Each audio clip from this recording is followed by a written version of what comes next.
Chaque jour ou presque, les migrants africains font la une des journaux, une des conséquences directes de l'exil de nombreux hommes.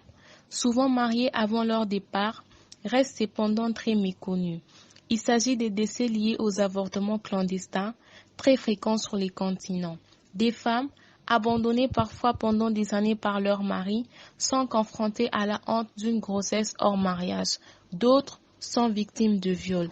L'avortement est un sujet qui fait encore débat dans nos sociétés. En effet, il s'agit d'une question qui mobilise notre réflexion sur le plan éthique, déontologique, moral et juridique. Cependant, l'avortement clandestin est défini comme toute interruption de grossesse effectuée en dehors du cadre légal défini par le pays de résidence de la femme. L'Organisation mondiale de la santé estime que les avortements clandestins représentent 49% des avortements. Il existe donc des avortements précoces entre 12 semaines de gestation, des avortements tardifs entre 12 et 20 semaines de gestation, des avortements spontanés qui sont non provoqués, des avortements induits, interruption de grossesse pour raisons médicales ou choix personnels. Plusieurs causes sont mises sur la table telles que l'absence de contraception, le viol, l'inceste, les refus de paternité, la malformation foetale et bien d'autres.